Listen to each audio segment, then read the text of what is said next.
Good morning kabayan, ako po si Becca Santos. Dati po akong OFW sa Taiwan for almost 11 years po bilang factory worker. Kung hanggang ngayon kabayan, nandyan ka pa rin po sa ibang bansa, patuloy pong nagsasakripisyo at nagtitiis para po sa iyo ang video nito. Halos katulad din po ng lahat, isa din lang po ako sa OFW na hindi pa rin po talaga sapat ang naiipon.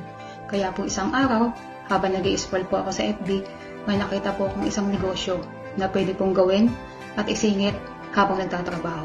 Nung una po, may duda at takot ako pero sumubok pa rin po ako. In-overcome ko po yun kasi gusto ko na po talaga kasing makapag-for good at makasama po ang aking family.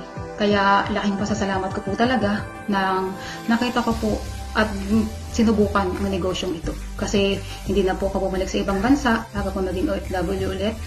Mas marami na po akong oras na nakakasama ko po ang aking pamilya, ang aking pong magulang. May cellphone ka, ako din.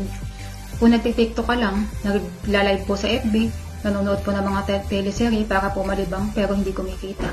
Kami po nagpo-post din po sa FB pero kumikita po at nagagawa po ang negosyo kahit po sa cellphone lang. Kagaya mo din lang po ako dati. Nag-i-scroll po ako sa FB, nakita ko po ang negosyong ito, buti na lang po hindi ko binaliwala. Malaki na po talaga na itulong sa akin ng negosyong ito. Kasi po, dumarating po yung time na nangangailangan po ako at nagigipit, meron po akong nai-encash. Sumubok lang din po ako dati. Ngayon, ito yung income ko, inabot na po siya na 189,540.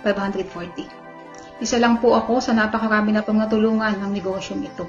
Kaya abangan niyo po ang susunod kong video, mas malaki na po ang kikitain ko. Kaya kung dumaan po ito sa wall niyo, huwag niyo po itong balawalain or dumaan po ito sa messenger niyo, baka ito na po yung maging dahilan para po makaipon po kayo katulad ko. Huwag po kayong mahihiya magtanong sa ilalim po ng video ito, mag-comment lang po kayo ng how, tutulungan ko po kayo.